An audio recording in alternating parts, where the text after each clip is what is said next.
This is Drop and Drop Out, the weekly podcast where a mix of gamers come together to talk all about video games. I'm your host, Patrick, and dropping in this week, the homie Jake Twitchin. Jake, how we doing? Enough about me. Let's talk about our guest. And of course, dropping in for the first time, the Fringe Dip Design, aka Cameron French of twitch.tv/ the Fringe Dip Design. Cameron, welcome to the show. How we doing? I'm doing fantastic. The world of gaming is doing slightly different, but I'm sure we'll Correct.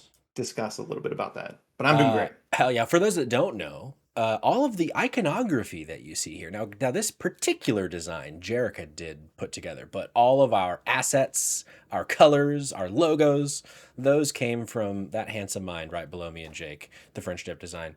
So what would Dido be without the French Dip, Cameron?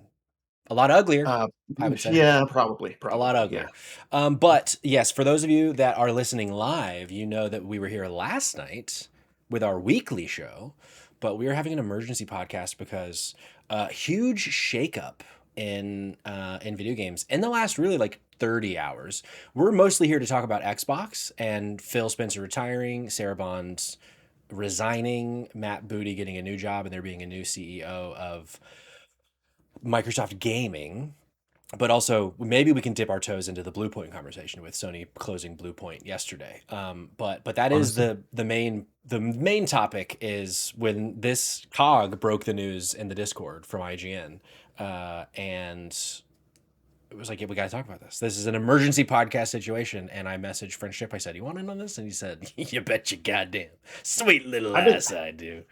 I've been sitting here for an hour, just twiddling my thumbs, biding my time, just waiting. Put me in, coach. Hell yeah. Well, let's start talking about. So I want to do something that we don't typically do on this show, but I want to read a long article to get started to provide a lot of context about this. So, the amount of detail in this article by Ryan McCaffrey at IGN, I feel like he must have known about this. He must have been tipped off about this because there is so much detail in this article. There's no way he wrote it live. I believe this is the scoop. I think that Microsoft went to IGN, which is also a mindfuck. Like, that's a crazy outlet to give this exclusive to. Yeah. I mean, I know Ryan, as someone who used to consume a lot of IGN's podcasts, I don't really anymore, but Ryan and Phil do go way back, it seems. He's interviewed him a lot of times, but that would make sense with IGN, being the quote unquote biggest outlet in video games. But yeah, so this is Ryan McCaffrey. This was posted today, the 20th at 3:46 p.m. So 2 hours ago, as of right now. Microsoft Gaming CEO Phil Spencer, who has been at Microsoft since he joined as an intern in 1988, and with Xbox since the software giant launched its first console in 2001, is retiring. Sources familiar with the matter who are not authorized to speak publicly confirmed to IGN. Spencer's retirement is effective on Monday, February 23rd, which, as a quick aside, crazy when normally CEOs retiring is like, it's going to happen in a year and a half from now, but this is happening Monday. Back to the article. Meanwhile, Xbox president Sarah Bond, long thought by many, both inside and outside of Microsoft, to be Spencer's heir apparent, has resigned. The new CEO of Microsoft Gaming will be Asha Sharma, currently the president of Microsoft's core AI product. And finally, Xbox Game Studio head Matt Booty is being promoted to chief content officer and will work closely with Sharma. Quote, I want to thank Phil for his extraordinary leadership and partnership, CEO Satya Nadella said in an email sent to Microsoft staff. He continues, over 38 years at Microsoft, including 12 years leading gaming, Phil helped transform what we do and how we do it. And there are full emails from Nadella, Spencer, Sharma, and Booty all in at the bottom of this article. I'm not going to read all of that, but I'm going to read a good bit more of this article. Spencer, in his email to Microsoft staff, said in part, quote, last fall, I shared with Satya that I was thinking about stepping back and starting the next chapter of my life. And from that moment, we aligned on approaching this transition with intention, ensuring stability, and strengthening the foundation we've built. Xbox has always been more than a business. It's a vibrant community of players, creators, and teams who care deeply about what we build and how we build it, and it deserves a thoughtful, deliberate plan for the road ahead. Today marks an exciting new chapter for Microsoft Gaming as Asha Sharma steps into the role of CEO, and I want to be the first to welcome her to this incredible team. Working with her over the past several months has given me tremendous confidence. She brings genuine curiosity, clarity, and deep commitment to understanding players, creators, and the decisions that shape our future. We know it's an important moment for our fans, partners, and team, and we're committed to getting it right. I'll remain in an advisory role through the summer to support a smooth handoff. So some background on Sharma. She's the former VP of Product and Engineering at Meta and former Instacart COO, two companies that famously treat their customers very well, who's also a board member of the Home Depot, another company that has a great track record. She joined Microsoft in 2024. Her email to Microsoft staff, she wrote, in part, my first job is simple: understand what makes this work and protect it. That starts with 3 commitments. First, games. She talks a lot about games and the fans. Second, the return of Xbox. Where did Xbox go, I ask? And third, the future of play. We're witnessing the reinvention of play. To meet the moment, we will invent new business models and new ways to play by leaning into what we already have: iconic teams, characters, and worlds that people love. But we will not treat those worlds as static IP to milk and monetize. We will build a shared platform and tool that empower developers and players to create and share their own stories. As monetization and AI evolve and influence with future, we will not chase short-term efficiency and flood our ecosystem with soulless AI slop. Games are and always will be art created by humans and created with the most innovative technology provided by us. I'm going to stop there. There is so much more in the article, but I feel like that gives us a good, I think, jumping off point. But Jake, what are like just high level initial thoughts from all that? Where's your head at? It makes sense.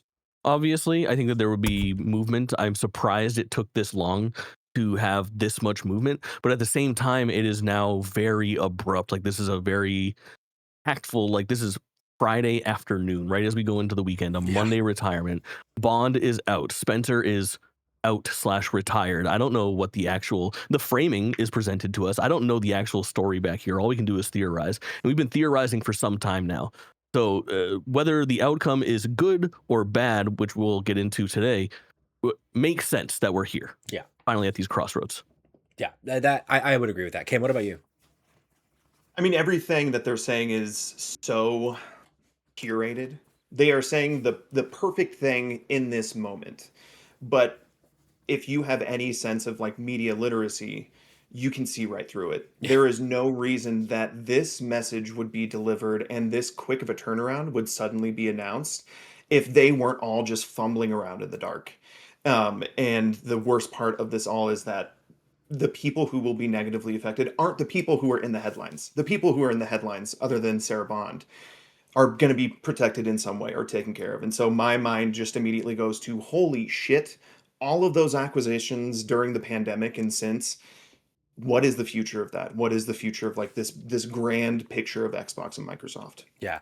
When I was first reading it and I was like just going through the article, and the first thing that is mentioned is Microsoft Gaming and not Xbox, I was like, oh no, are they getting rid of Xbox? But then I got to Asha's email and she's like, step 1, bring back Xbox or whatever. And it's like, I don't know. I just feel like for me, I think I totally agree with you, Jake. It makes sense with the general performance of Xbox in the last few years.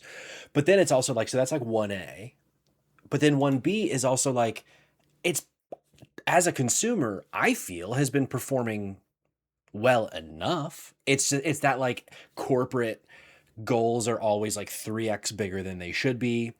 And so, oh, you only sold 3 million copies instead of 8 million copies kind of thing.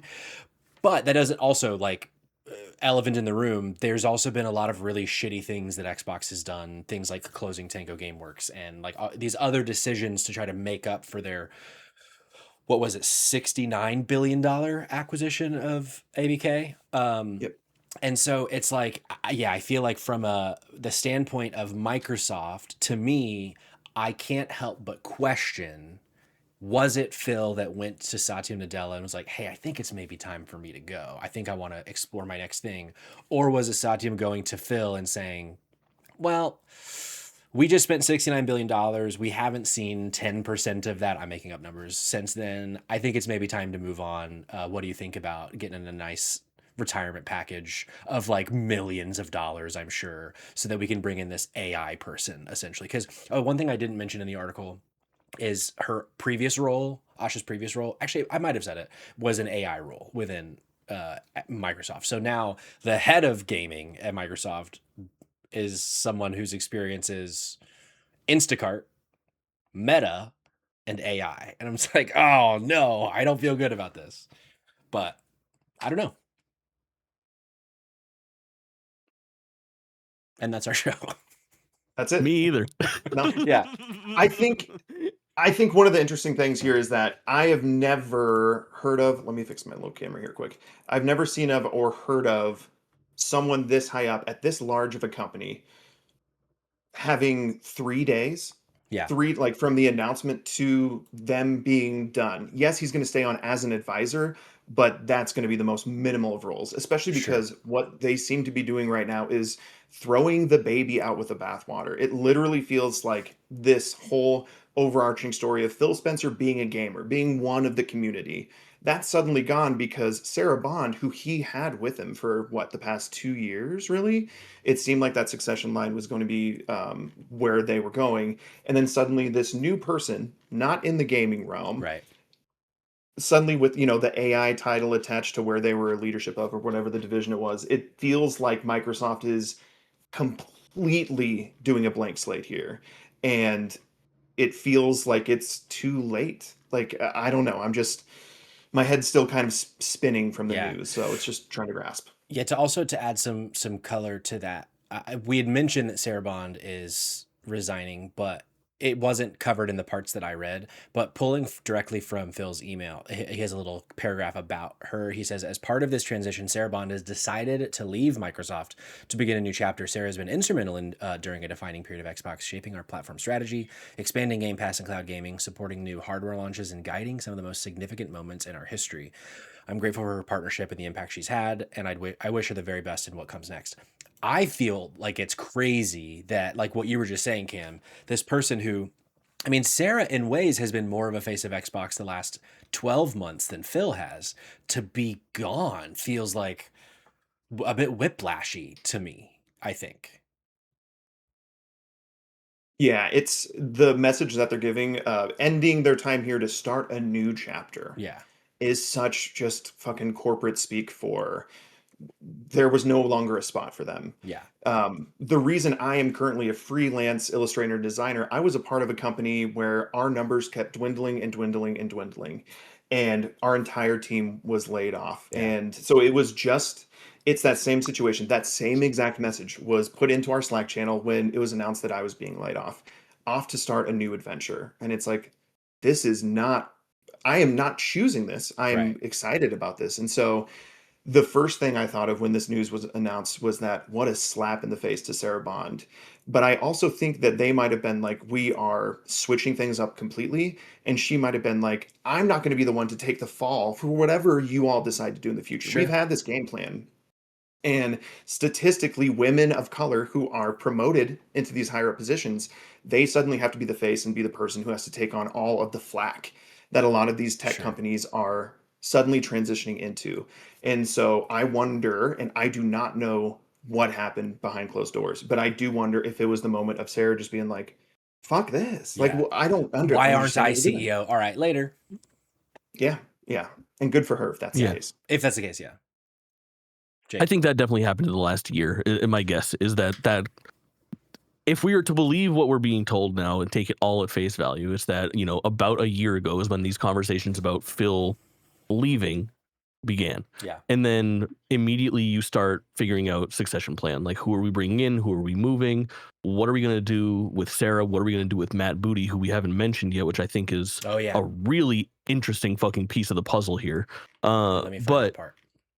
somewhere in that year span, I think probably likely very recently, as things started to get set in stone, Sarah Bond said, fuck it, I'm out, which makes sense. I mean, a lot of you have probably been in a similar situation where, like, you're at work and your boss decides to leave for one reason or another, and now you don't have that exact connection that you had, and it was like, oh fuck, like this person was really helping me out. One of those situations. And obviously an upsetting thing for the individual. But when we look at it from this perspective, with Sarah Bond being the face of Xbox, not just in the last year, but really, like, they called her like the heir apparent. Like, she was being pushed on us to be the next Phil Spencer for all intents and purposes. And they didn't seem to lighten up on that, at least for the first half of 2025 that I can remember. So I think that lends maybe some credence here to Yeah. things probably going south with her more recently. Pulling from Sharma's email in that first section when she says, "My first job is simple," that's when she's the one that broaches the booty topic, which also Control F booty feels crazy on an article. But she says, "We will empower our studios, invest in iconic franchises, and back bold new ideas. We will take risks. We will enter new categories and markets where we can add real value, grounded in what players care about most. I promoted Matt Booty in honor of this commitment. He understands the craft and the challenges of building great games. He's led teams that delivered award-winning work and has earned the trust of game developers across the country." What new categories and markets could they be talking about other than AI? But she's like, "But That we're not going to doesn't. make That's AI slop." those aren't real thoughts or desire. That actually came from AI. I fear. Yeah, I do I fear that think that came from AI. Matt Booty being utilized as like almost like a figurehead here is super interesting. That he is the one that they kind of latch onto, and I think the framing is super important. Where they frame it as her first action as the new CEO of Xbox is, I promoted Matt Booty because Yeah, I see this in Matt Booty. Like this wasn't something that was already completely clear with 25 very important moving parts behind the scenes and that maybe she had some say on. But most certainly this was like, not just like an individual, like, you're the one. Matt Booty, I think, is gone within 2 years. I mean, I don't have Matt Booty's like full track record in front of me, but as someone who has been talking about It's the games for same. several years, like he does not have a good one. Like I feel like ultimately it always ends up with something failing that Matt Booty had his hands on. So for him to be the first choice feels crazy to me. Yeah. I think in general, it is a little hard to decipher over the last like 5 to 10 years what exactly was the responsibilities and who would the blame fall on or the praise perhaps fall on when it came down to things happening at like Xbox between Phil Spencer, Matt Booty, and Sarah Bond. I think like the three of them are probably responsible. I think it's a lot of the three of them sitting down, talking shop, and trying to figure out Yeah. what's next. I don't think there's too much stuff that they don't all give the fucking thumbs up on. I think at that level of such a massive company, those are all roundtable discussions. Yeah, for sure. And Viram Dex in the chat says they want someone who's going to be a yes man and push their inevitable AI push into their games, which I think that's a spot on assumption. Like Microsoft they've invested so much into AI, and Nadella has been so loud about. I mean, isn't he the one that was like, if people don't start buying into AI, that's going to be really bad for us because of how much they've invested into AI. So it's like, of course they're going to try to force that into Xbox. So yeah, I don't see a path forward, especially with the line of like going into new categories and whatever else the fuck that word salad was. And I just don't see a world.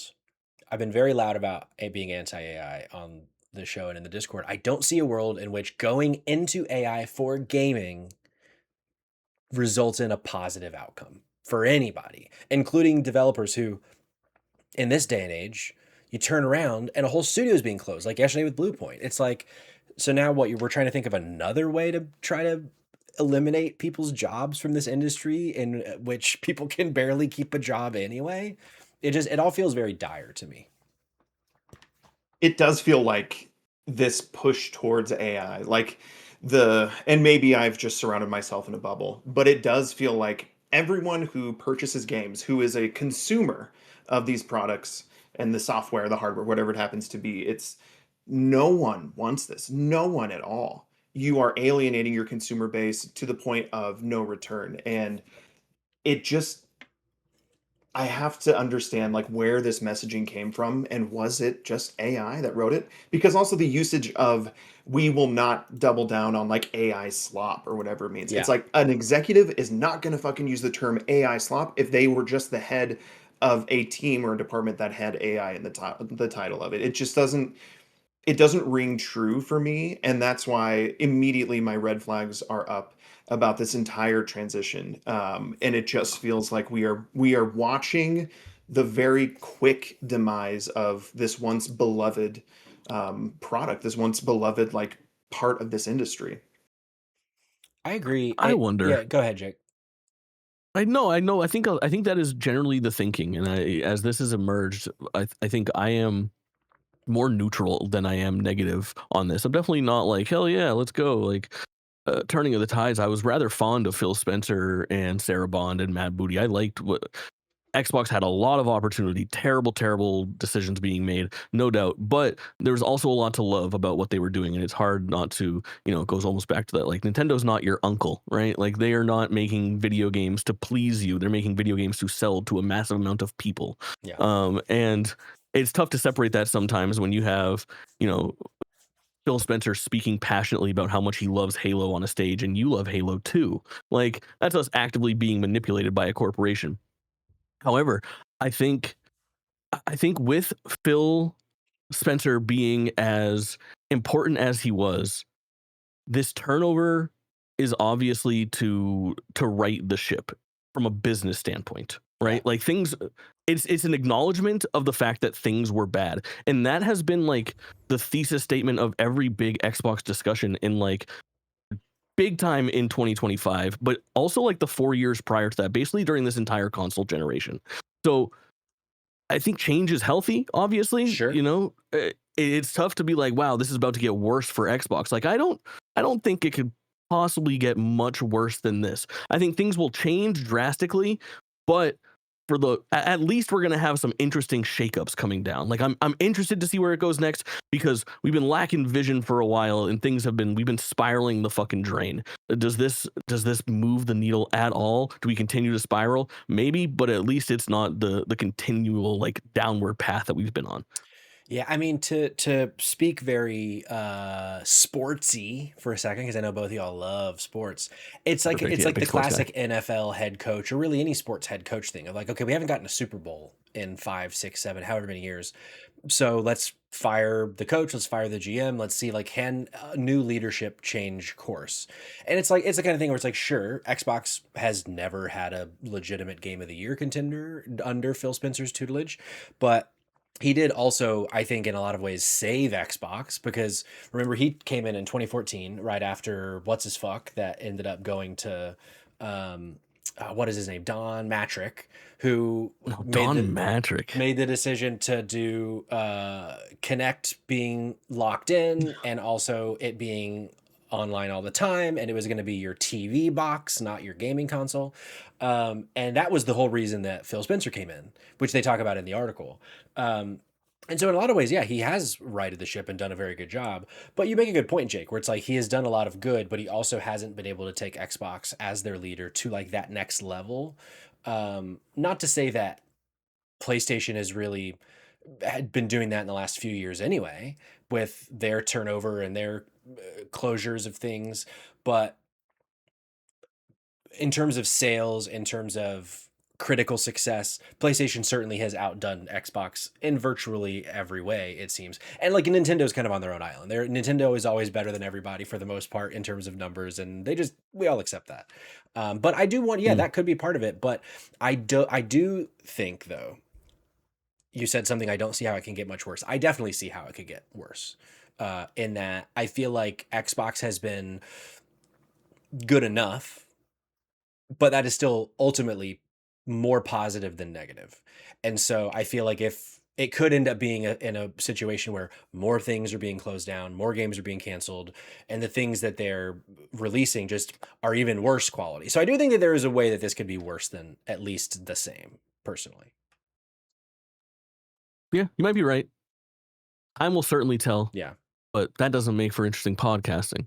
We got to argue this out a little more, Sure, because sure, I sure. really do. I No, don't we're know. not done yet. I don't know. I feel like when I look at this last year, I'm so interested in the last year of Xbox. And here's the thing is, like, this isn't new. Like, I hosted a podcast in October called like Xbox's Scary Year about how crazy Oh, yeah. 2025 was for like this onslaught of terrible news and announcements, and recontextualizing that with the entire time Phil Spencer and possibly Sarah Bond being on their way out. I am so fucking fascinated by it. Like, so many terrible things happened. They had not one but 2 price hikes on fucking hardware We had the crazy Xbox Series S fallout. I mean, this was kind of a 2024 issue, but I don't think it got resolved until 2025. I want to say my years might be off on this, but I think Xbox Series S starting to really hinder game development and the opportunity to have things on Xbox at all if they had to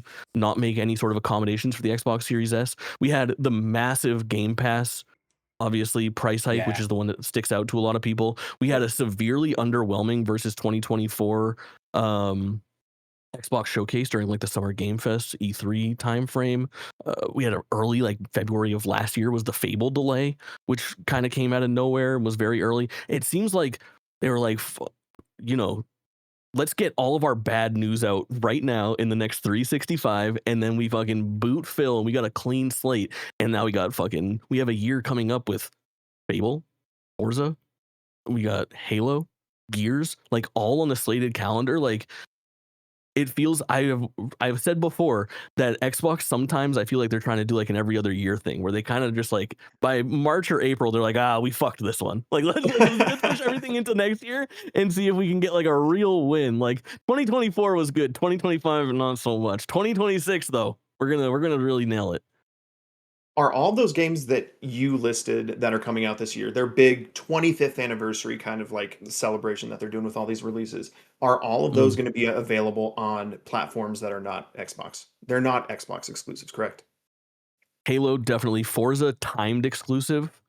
Okay. Patrick, I think you are Oh, muted, you're God muted. but damn I'm it. pretty sure Fuck. it's okay. I'm covering it over here. Yeah. He's covering it. Forza timed exclusive, no confirmation on Gears, but you have to assume that's the case. Fable confirmed day and date Yeah. for both. Halo Mhm. confirmed day and date for And both.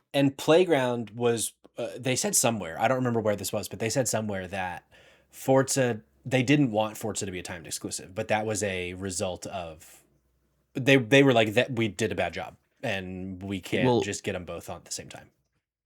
I think what happened was I don't think that was as much of a priority for the Forza team until they ported Forza Horizon 5 like 2.5 years after it came out to PlayStation last year. And it went on to And be it like, I sold don't know better the than on exact statistic, Xbox. but it went fucking crazy. People Yeah.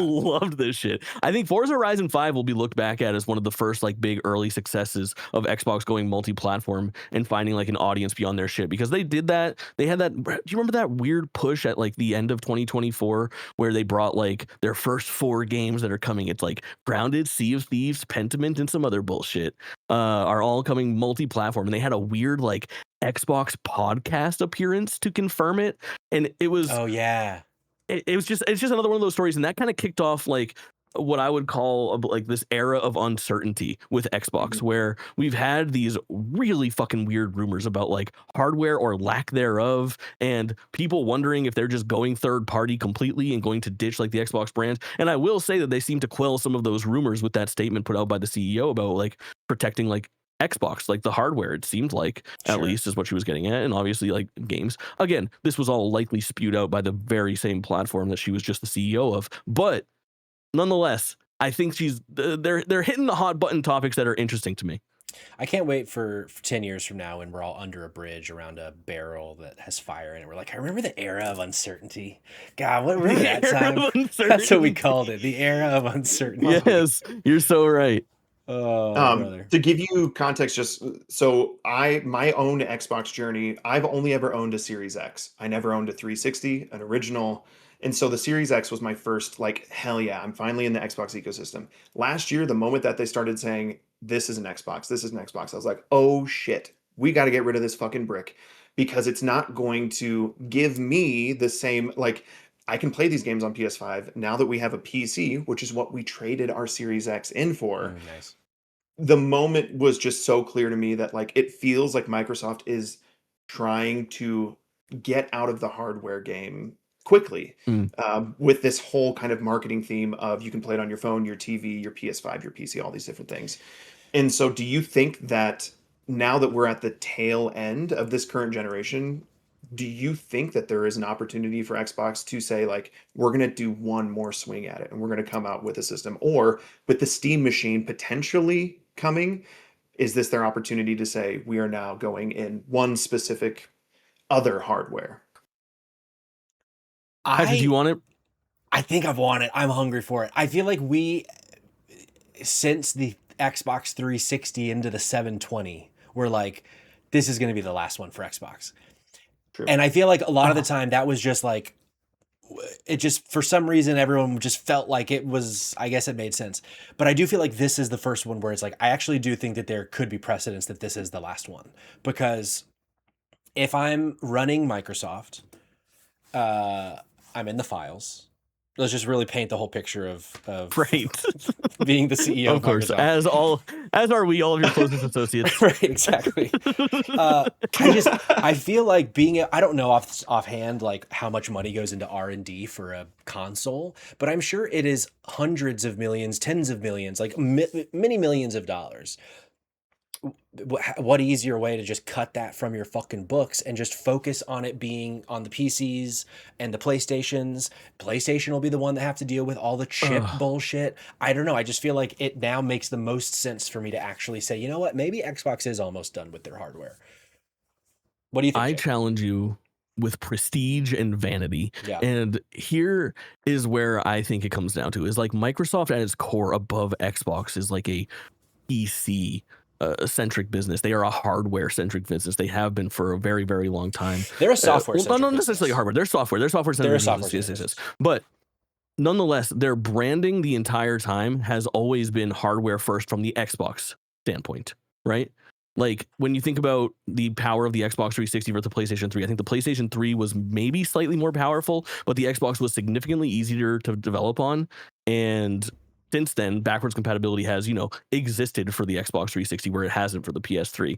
Then by the time you get to the Xbox One and the Xbox Series, the two back-to-back generations, they fucking win like easily. If you take out the equation of the PS5 Pro, the mid-generation refresh, which we didn't get from the Xbox, which might be telling, those are the technically superior devices, especially when they did the mid-generation refresh once again with like the Project Scorpio. So from an Xbox standpoint, they have been so cutting edge with their hardware. And I'm right on this, right? Like PS5 base versus Xbox Series X base, it's a no-brainer. Like Xbox everybody, Series X was better, but now the PS5 Pro, I believe, is the more sought after piece of hardware. yeah. Oh yeah, definitely more sought after. That's not even a question. But like from like a raw hardware perspective, I think Xbox wants to maintain that much in the same way that like we very much judge Sony for some of the things that we put out, but we see some of like that old school PlayStation and Sony DNA in the things that they produce, where we like scoff at like, okay, we're getting PlayStation speakers this year. Are you fucking kidding me? But when you look at PlayStation owned by Sony and you look at Sony's history, the Discman, the Walkman, like they're always doing weird audio technology stuff. They stick with what they know. And I think a lot of these companies are going to fall back on that. And I think Xbox is going to fall back on that as well. I do expect new hardware that is good, very good, and challenges whatever the PS6 is.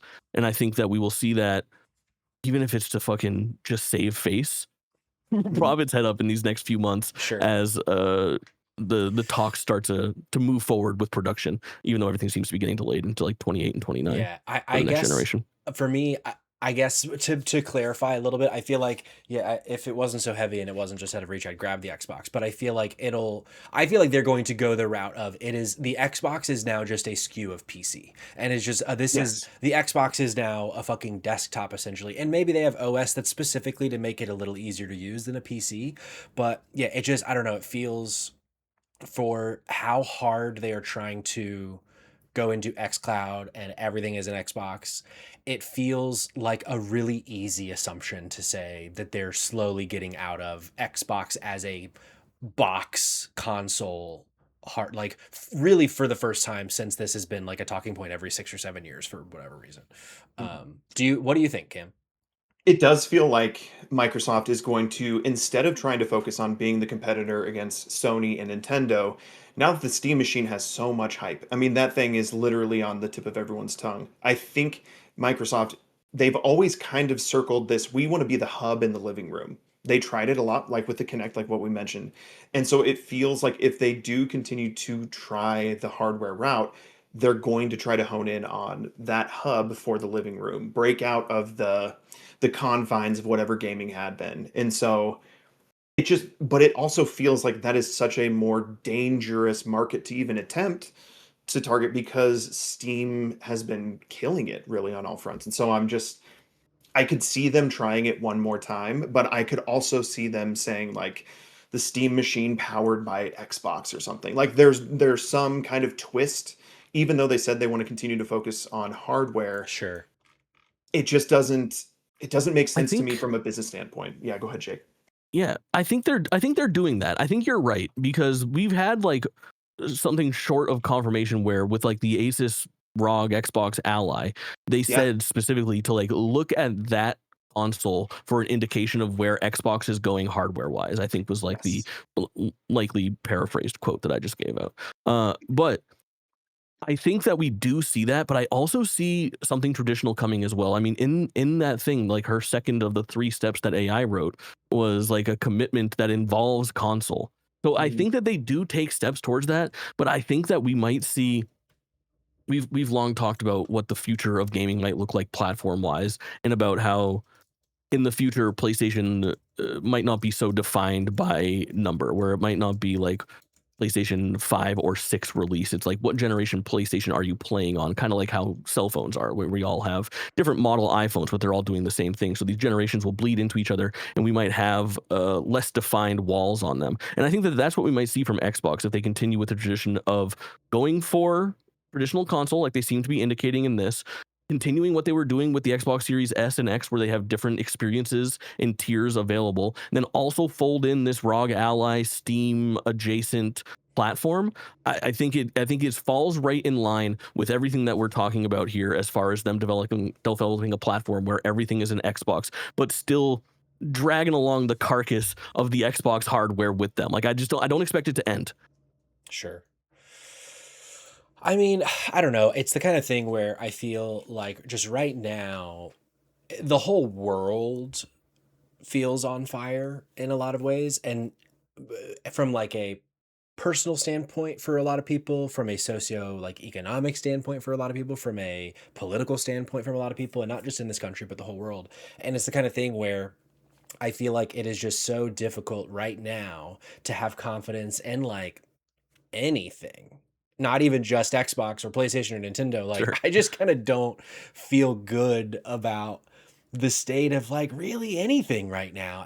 And so I feel like to have this big of a shakeup, like Veer and Dex was saying earlier, it's I've lost it now, but this idea that like Phil leaving might lose a lot of goodwill with people. And I don't know that I necessarily am totally aligned with that, because it's the kind of thing where like some folks, Noah is one in our Discord that always kind of reminds us like, hey, we are in a very small bubble in the grand scheme where we're reading every article, we're talking about all these things on podcasts, but your brother, your sister, your cousin that just like plays games every now and then, they have no idea about any of these things. But I feel like Microsoft changing their CEO of Xbox is a pretty big news story that will be reported on in like local news, I bet, to be honest. And so it's the kind of thing where I can't help but be trepidatious and not feel good about where this is headed because of just everything else being a part of this. Do you know what I'm saying? Mhm. Yeah, Yeah. absolutely. It's just another page in the history books that we're currently all having to live through. And we're having to see just how these decisions will have the unfortunate trickle down effect of all of these acquired studios. I fear that they are not long for this world in their current placement within Microsoft.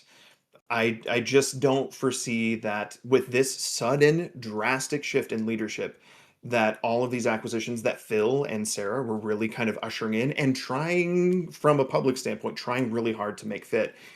I feel like this could, I kind of hope, get these studios to once again be kind of independent of themselves. I don't know Sure. how that would work out, but the corporate greed that we saw play out was something that like none of us had ever seen before. And so now I'm just like, hopefully this is like a course correction in a way. Microsoft can kind of count their losses, and I hope too many humans aren't affected by it. But I mean, Jesus Christ, it's like this is one bad day of news for the gaming industry and for the humans who are involved in it. And we are going to, just like we have the past couple of years, continue to see how these choices will affect thousands and thousands of humans in the industry. Sure. Yeah. Samson XP spent 1,000 Dido bucks, which by the way you can spend on our upcoming song battle jamboree. Ooh. Dido Dido. bucks. I mean, well, just saying just Dido didn't feel good. I feel like I had to add a qualifier. We should talk about that on Sunday. It's a hot dog sandwich. But he says Xbox now means crossbox. Cross equals crossing operating systems. This is how they will win the Japanese market as well. Let me cook. Samson really trying to cook in the chat right now, and I'm gonna say let Samson cook. We'll see how it goes though. What else are we missing here about this story, Jake? I don't think we're missing anything. I think it's like fascinating. The more that I just talk to you guys about it, and the more that I think about it, and the gears start turning, the more interesting it is to me. It is wild, the series of events, the positioning of everything that was delivered to us on a Friday afternoon, all the way down to I can't get over. I mean, this is a $1 trillion company, and if Xbox even accounts for 5% of it, that is a massive, massive piece of that company. And they broke that story on fucking IGN, dude. Yeah, sure. It's like Went in 2004 fucking again. 2000. Yeah, it's like I went in 2003 for my fucking Pokemon reviews. Like, what the fuck? I have some freedom fries being delivered right now via Uber Ooh. Eats to really feel like I'm back in 2003 and 2004 right now. Oh, you should have Instacarted them. What are you thinking? Come on. Yeah. Because I've now started the trend of reading highlighted messages, Cirrus also spent his Dido dollars, Jake, saying Xbox should change their UI. Call it something like the Xbox menu bar, XMB for short, and perhaps things will improve. And then, of course, Coal Mine spends 1,000 Dido to just say, come. So, Interesting. Oh, good. yeah, very good. Very good. Very good. Noah says we did miss something unironically. He's typing, and he has just typed and said her statement on new models and spaces is not about AI nearly as much as it is about the mobile space and Asian markets. Sure. I guess that makes sense. Yeah. I think that's hand in hand with like the Game Pass stuff, just everything being in Xbox, growing Xbox as a platform and Game Pass as because that's the thing. Like Game Pass is still succeeding, I think, in like a really big way and growing, and is like overall a pretty good thing that's gaining subscribers time and time again. Yeah. And the price just went up, and I don't think I don't know if do we have new numbers since the price went up? No, I'm assuming things not are that I know pretty much fine over there, so I I can't have it imagine canceled. I that keep slowing forgetting down in to. any way. Yeah. I have long maintained, and I still like there is a world where PlayStation is not easy living over there currently either. I mean, we could do a whole another podcast here on Bluepoint, or even Nintendo if you guys want to talk about Pokemon Fire Red and Leaf Green for $19.99 a piece. But Let's fucking I talk really about it think after that this. Microsoft is winning the long game. I feel like for like individuals who are customers of their product potentially, if you include Game Pass in those numbers, because I don't know anybody that's subscribed to fucking PlayStation Plus at the premium tier so that they can stream games that aren't PlayStation owners. You know, they're selling portals over there, but they're selling portals to PlayStation owners primarily. Right. Even though no, it's in beta that you can do that without a PlayStation now. Either way, there are Game Pass subscribers that only have a fucking phone or a laptop or a smart TV. And there's a lot of them, and especially outside of the United States. I can't believe I missed Instacart. It was right there. It's okay. I'm so pissed. I'm so pissed I missed Instacart. Do you both think that Game Pass will remain untouched? Because it seems to be it will be affected somehow. What do you think? Price hikes, change in consistency of game releases, or games being licensed through Game Pass? Like what do you think it will be affected by first? I don't know exactly as an idiot on the internet. Me either. But I feel like going from what was it, $15.99 to $30 a month, or $19.99 to $30, whatever. I think it was $19.99 to $29.99. It was 20 to 30. Yeah. For Ultimate. Yeah. Going from 20 to 30, I just feel like you can't go higher than that, really. I mean, you can, and they probably will, but I feel like the reason that they're going that much higher is because of how much money it fucking costs and how much they aren't making back enough to subsidize. But then it's the kind of thing where it's like, you know, we don't see like the nitty gritty of those fucking bottom lines, that it's like maybe they are making so much fucking money on Game Pass that it doesn't fucking matter. But I just don't see a path personally where they continue giving that much value for $30 a month. I feel like either they go back to selling more games or they make it even higher, in which case the market will say, fuck you, that's too high. But so that's why I feel like something will change. I just don't know what What do you think, Jake? I'm like literally laughing over here at the idea of like things just being like bad at Xbox and them just knowing Phil's leaving. Like, "Hey, go make Phil fucking hike the price up $10 so that we can stay stagnant for 2 years once he's gone." And then like clearly they could have just increased the price like $3 or $4 and then done that again a year later Sure. because they were scraping us, for a little bit more money every month for the Xbox consoles. Like they did that exact pricing within the same company where they were only charging a little bit more than what was needed. It really felt like, I wonder if something changed. They did the first price hike and then they're like, Phil's definitely leaving. And they're like, okay, make Phil increase the fucking price of Game Pass by 50%. And then also have him increase the price of consoles again. Because next year after Phil's out, we're not increasing the price of shit. It's fucking good news only for the next year and a half. Like, I Year of really good think news. that they yeah. What did I call the era that we were in? The era of uncertainty.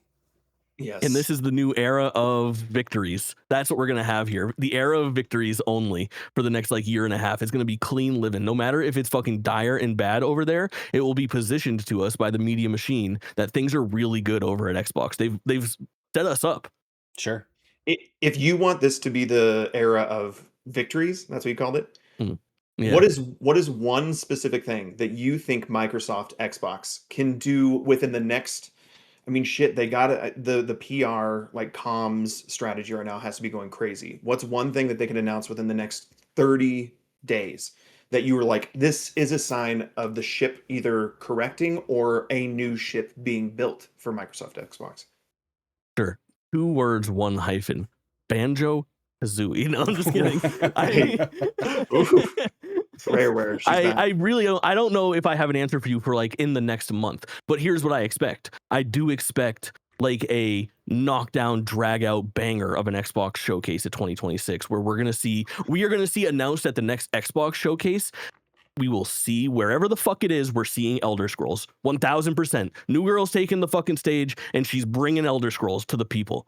And we are also going to get potentially multiple announcements that echo the Elder Scrolls 6 7 years from now, where they're going to announce things too early. They are going to pull out all the stops, all the fucking lights and sounds, and they're going to push Xbox and sell all your favorite games are coming back. This is coming to Game Pass day one. The price is staying exactly the same. I just think it's going to be an onslaught of good news to change the way that the public perceives the Xbox brand.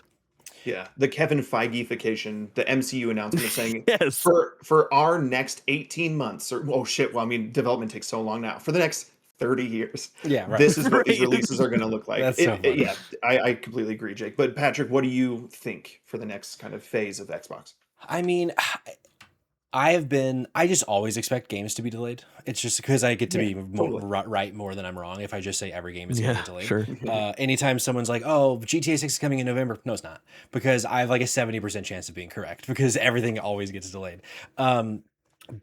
And so I say that to say I've been very loud that I think at least one of the Xbox games for the 25th anniversary gets delayed. Now I'm starting to wonder if that's just not possible. If it's the era of victories, if it's like even if Fable comes out with some really shitty bugs, get it out. It's going to sell buku fucking bucks. It's going, and there'll be some articles about how the performance could be better, but ultimately it's going to be a net positive.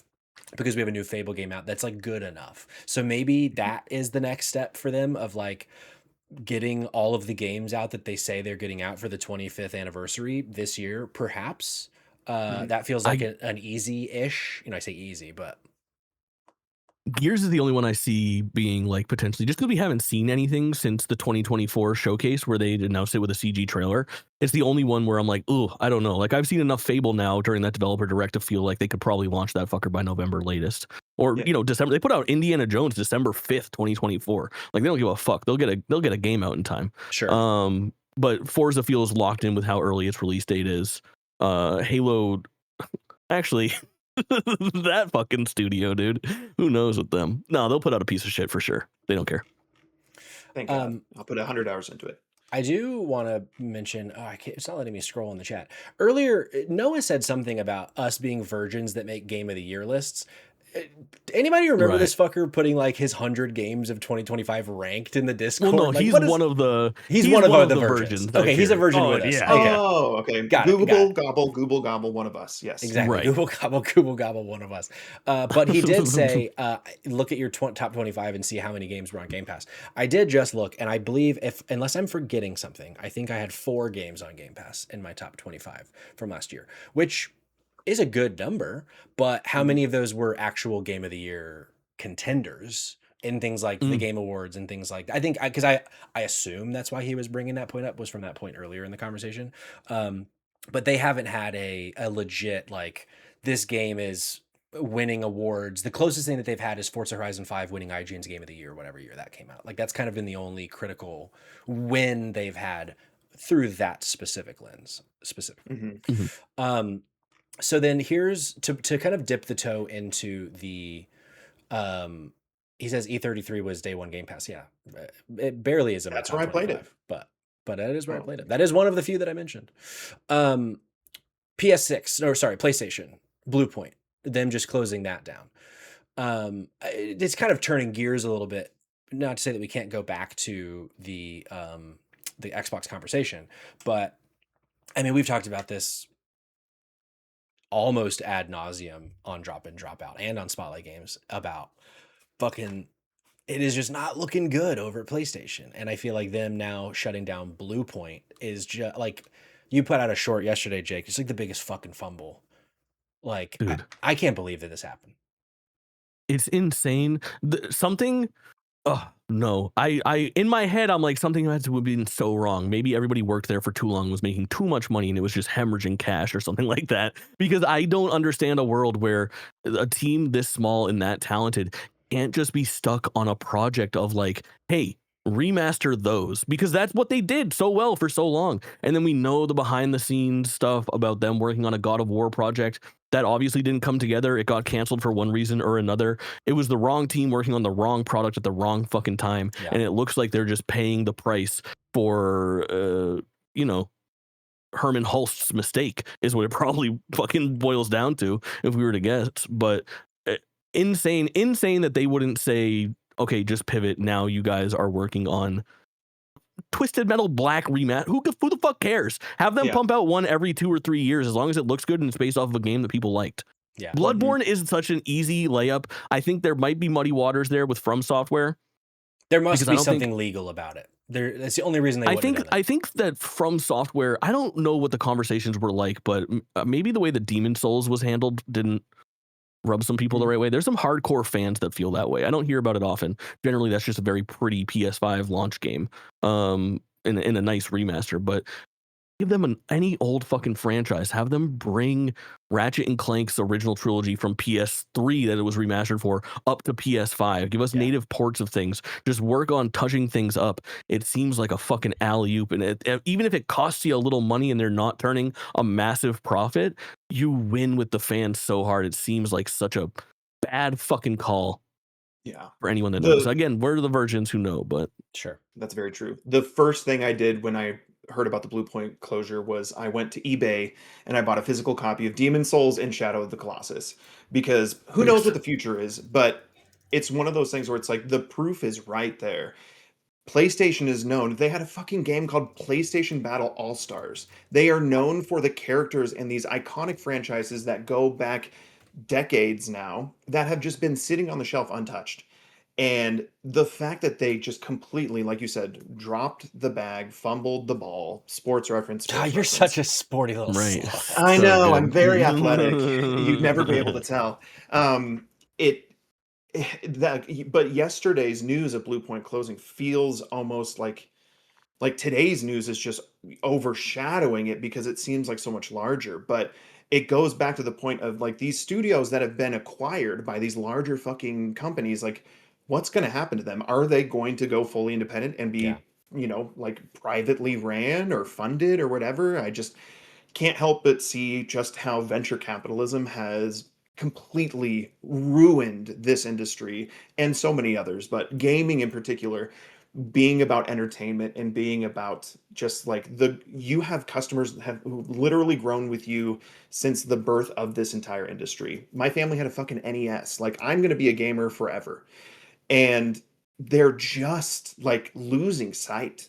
Like, they have completely just shifted perspectives in a way that all of us as consumers are like, what are we doing? Give Yeah. us something. Give us something. Yeah, I have such whiplash from PlayStation over the last like 5 years because I feel like when I think about the PS4, it feels like they were just so set up for success with everything that Yeah. Shuhei Yeah. and like that era, the Jack Tritton era. I feel like they'd set themselves up for such success, and then Jim Ryan came in and just fucking tore it apart from the inside. Came in the dumpster boy here at Drop and Dropout wanted to be on the episode but wasn't able to, but he did leave a message that he asked for me to read, which I think this is a great time to read it. He says, late stage capitalism has killed the only thing we love. Each side is pointing at the other and laughing while ignoring the fire raging behind them.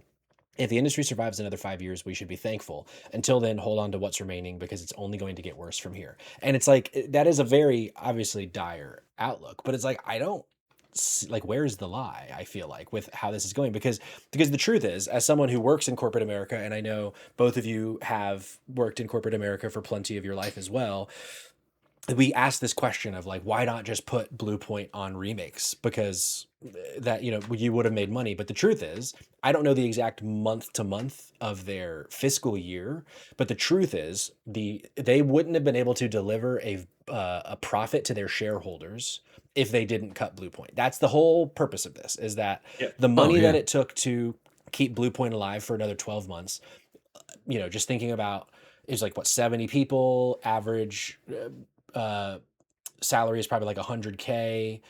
So that's already what is that, $7 million just in salary. So let's just say roughly 15-20 million dollars of overhead for Bluepoint. Total guess. Like, I could be so fucking off. But for them, I'm sure it's just easier for them to say, let's just spend a few $100,000 on severance, cut those people, and then let's just focus on how can we be more profitable next year.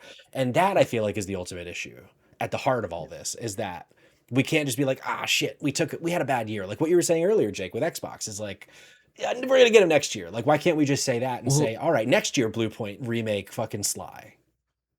but it sucks so bad because your point is sound, but it's like average 7 times worse than that, because we're now not looking at last year and how bad it was for Bluepoint. We're looking at the last 4 years since they put out Demon Souls or whatever, right? Like, it's been 5 years. The canceled game God of War, Yeah. like, doesn't matter who decided that that's what they were going to work on. Either way, Bluepoint lost this many millions of dollars last year, and now they're going to restart work on another project that's going to take 4 to 7 No, I years, mean, for sure. and they're not going to see income from that until that game comes out, and if that game does well and resonates with fans. And it's PlayStation is at the top of I mean, Take Two obviously with like Rockstar, but I feel like that is a very different animal when we start talking about GTA. But when you think about like the scope creep of like these games, I feel like a lot of people think about Last of Us 2 because we had such a intimate look at that game's development and how long it took and what was going on behind the scenes there. And these games are getting so fucking massive. And who is Sean Layden, that had a really good interview like a year and a half ago talking about how the current video game world is completely like unsustainable. How Mhm. long it's taking, how much these studios are biting off. The rise and popularity of these like indie games is more of an indicator of where things are going than the massive worlds that you're seeing created in God of War Ragnarok and Horizon Forbidden West and Right. Last of Us Part 2. So things are bad and dire, and it makes sense that Bluepoint got fucking cut, and it's gonna make sense when the next one gets cut until everything is just reined the fuck in. Yeah. I mean, it's the kind of thing, like, remember when the acquisition of Activision was happening and all those files came out and we learned that Last of Us Part 2 cost like 300 or 265 million dollars to make or something, and that was from 2013 to 2020, or 2014 whatever to 2020. 6 years later, that a $260 million budget in 2026 would be well over $300 million at this point. And Mhm. so, Oh yeah, yeah, it's a good point of like, with Bluepoint, Davey in the chat was saying Bluepoint didn't release a single game since the acquisition, and like, regardless of why that is the case, it is the case. So that's 6 years now since their last release, because they launched Demon Souls with the PlayStation 5. So yeah, I mean, that's to see the next thing. That's Yeah, it would have such been an what, interesting 2030? layer. Well, yeah, but this is actually so Bluepoint in turning a profit, obviously. What was the acquisition date? I'm pulling this up real quick because I think it was less than 2 I've years. No, got it. It was 2021. The Yes, acquisition was October 1st, completed. 2021. It was completed in 2023, technically, but Got it. announced. Got Yeah, it. So yeah, I think this was less based off of, well, not less based, but I think it's the prospect of the future more so than their performance with the company. I think after them not being able to pull off the God of War thing, which sucks. Man, I hope we see some like, we haven't really gotten much out of that. Like that's Mm-mm. been off the table for a while. I mean, it's gonna start flowing in the next couple of weeks here. Maybe. We're gonna hear a lot more about that fucking project. So I Maybe. guess Mhm. as people start to lose their fucking jobs. But I do yeah, see it a had to Jason be a Schreier prospect for the report future. in the next quarter for sure about Bluepoint. Oh yeah. Schreier the Crier is gonna be all. I'm sorry, he's great. Isn't it true that Jake, you were blocked by Jason Schreier on Twitter? Not on my current account. Had to start a whole new one. Refresh. Yeah, it happens. Pokemon. Do you want to talk a little bit about Pokemon? I could do 10 on Pokemon real quick. You guys want to do 10 why on not? Pokemon? Oh my god. Pokemon Red, Fire Red, and Leaf Green coming to Nintendo. This is just, I'm canceling Spotlight for next week. This is Spotlight Games. I'm going to post it next Tuesday as well. Coming to, do we have a date for when that's coming? But I know they're $19.99 each. Next week. Next week. A How week about from that? today On on Pokemon Pokemon Day. Pokemon Day, because let's see, what is that? March. 30 years. February. It's February 27th. Does February 27th somehow spell Pokemon like March 10th spells Mario? Am I missing something? No, I No, don't. I it's- think it has to do with the original green and red releases in Japan. I see. Correct. Patrick, you're lucky. You got experts right here. So I know, right? you're Yeah, good hands. the So panel. what exactly is a for you. Pokemon? Well, Pocket monsters are. Davey in the chat is saying that apparently, Cam, you bought this very quickly. Yeah, I woke up this morning at 5:45 and saw the news and immediately Got opened yourself up a the gun. eShop. Yep. Bought a gun, took a quick hit, Right. and then said, "This will be mine." But I pre-ordered it immediately, and Which I one? know Fire Red because Davy James 22 in the chat. He's a Bulbasaur boy through and through. Right. So I Right. never gonna dip a toe into the grass territory. I am a fire boy through and through in this situation. Even though Charizard kind of sucks, but that's neither here nor there. Sure. But yeah, I bought it immediately because I have wanted to play these games on my Switch or Switch 2. And I have niece and nephews who have never been able to play these games. They're in the right age demographic, and they have a Switch. They don't know how to do fucking emulators or ROMs. I'm not going to try to teach my older brother how to do these things.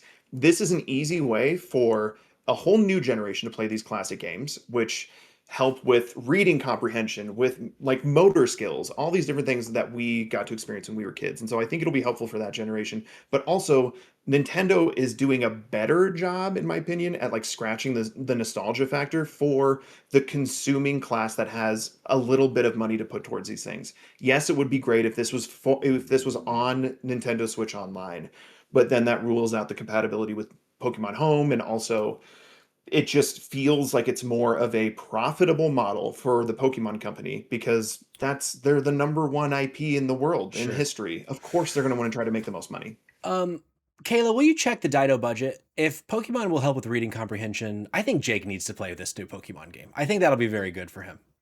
What do you think, Jake? I think $19.99 is a fair investment in my future as a podcaster.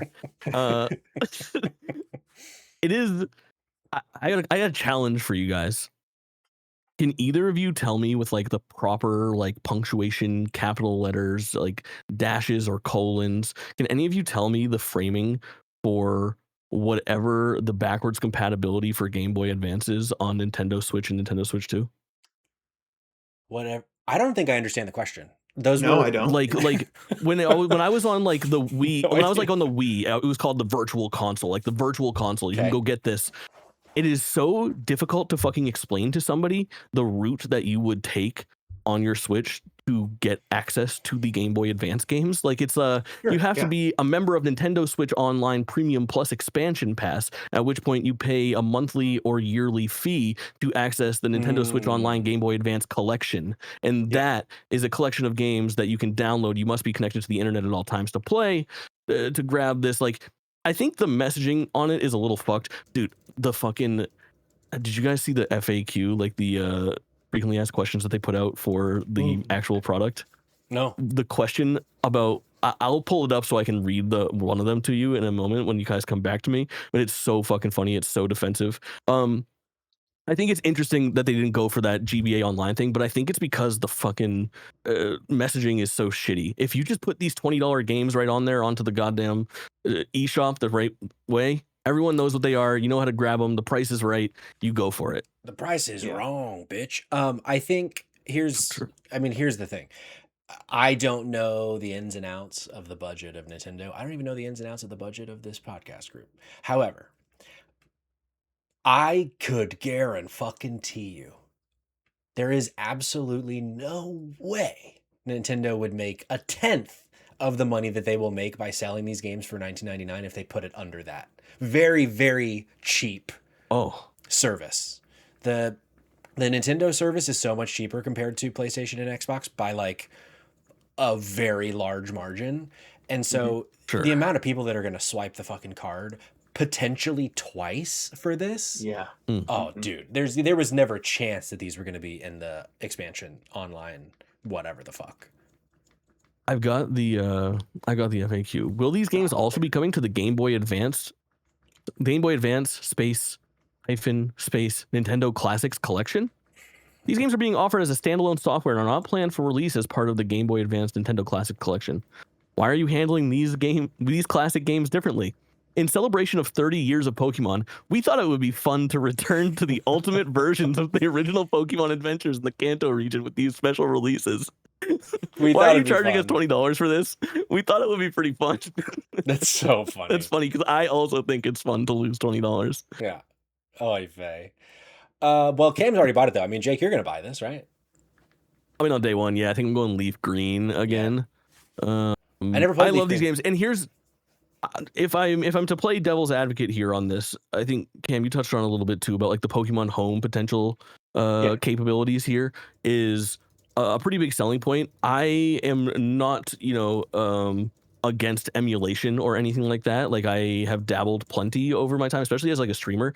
Something like the arguably right thing to do when you're streaming some of these products is like it's a better experience if you buy the game physically and then emulate it, and you can show the disc and then however the hell you go about it, play that via upresing or however else you go about it. However, the thing with Pokemon games is that to me, as like a middle of the road Pokemon enjoyer, I'm not hardcore, I'm not shiny hunting or anything like this. I'm not even filling out my Pokedex, but I do grow an attachment to these little creatures throughout my games. And I think it's really cool that I have Pokemon in my fucking Pokemon Home app, like in these boxes that are literally from 20 years ago. Like I don't know the exact science of how I transferred everything, but as far back as I can remember, I was transferring Pokemon from original Game Boy to Game Boy Advance. I was going Game Boy Advance to DS. I did DS to 3DS via that downloadable app. At that point, I think it was Pokemon Bank, and then DS onto Switch via Pokemon Home. Like I'm pretty sure I have like 1998 Pokemon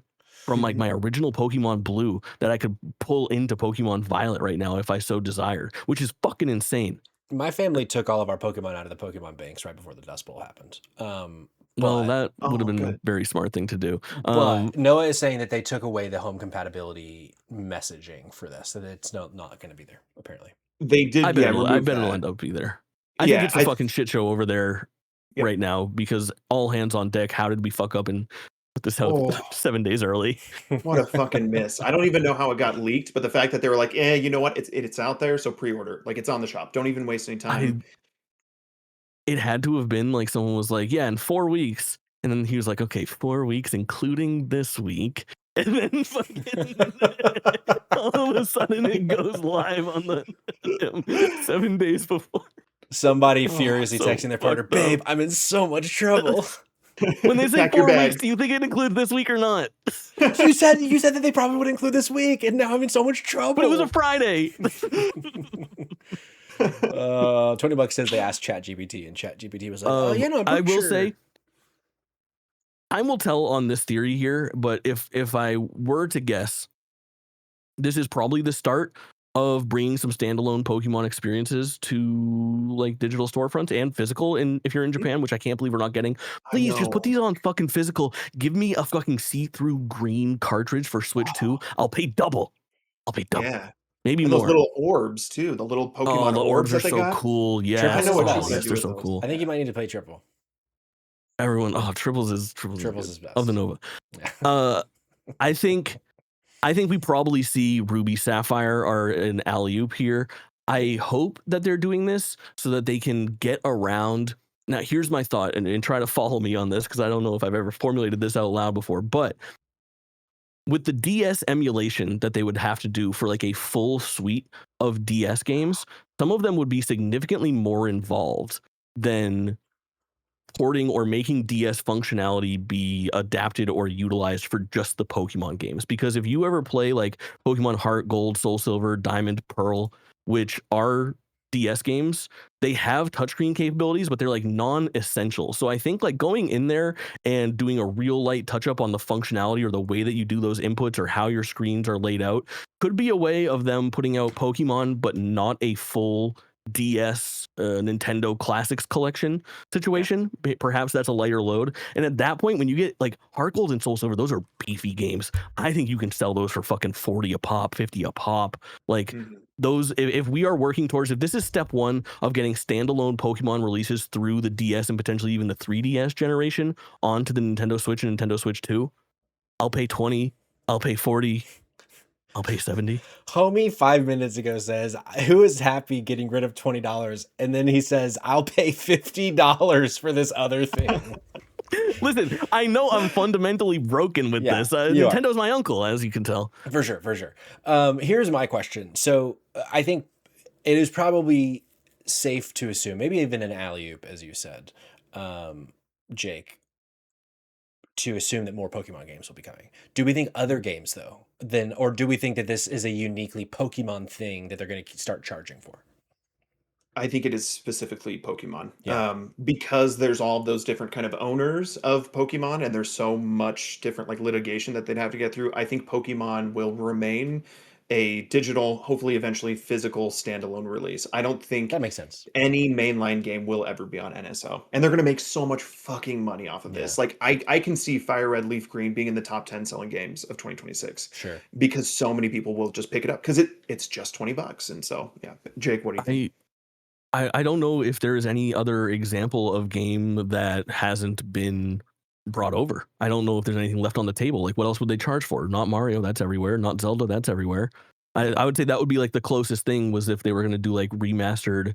We talked about like the potential Twilight Princess, Wind Waker ports that were around for a while, and they kind of not shot themselves in the foot, but they committed to GameCube, Nintendo Switch Online. So Wind Waker's already there. Twilight Princess is likely coming.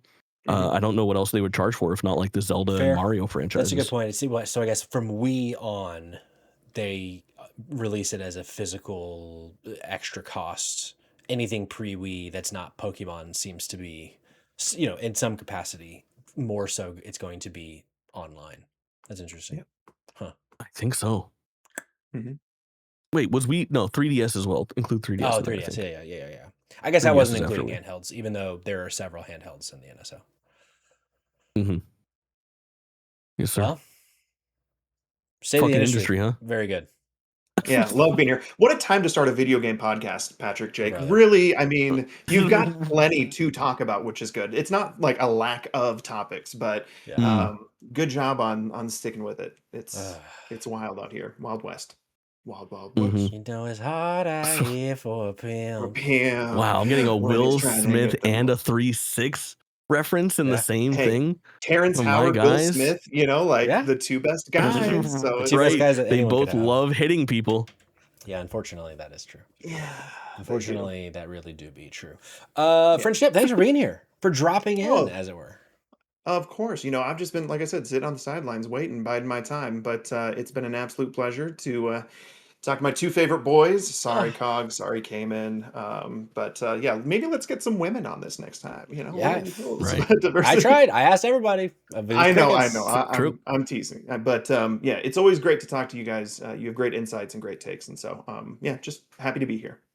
Jake, I think we can bring him back after that I think last we should. comment. I Can think I start so. playing Very Kelly nice. Clarkson's moment like this? Yes. Okay, all right. Dave and I Yes. are gonna pop a bottle of champagne and just kind of dance around. Good. So Very good. Thanks for being here, y'all. Go to dropindropoutpod.com. That's where you can find all the other things we're doing. JK Games, Spotlight Games, Cognitive Clips, Jake Twitchin here, present right now, and so much more. Why don't we do a quick little raidsy? Do we know if anyone's currently playing or doing something right now that we like? Keyword. Who could tell? Raid. D Guns is playing a little bit of Mario Tennis. He's like ranked like top 10 in the world. What's right D here? Guns it is. The homie D Shit. Guns. Let's go watch some tennis with D Guns. He's shoving a banana in his gullet right now. So Ooh, my type of stream. I know, right? All right, y'all. Thanks for being here. Thanks for watching. Thanks for listening. We will see you so soon. And until then, bye-bye.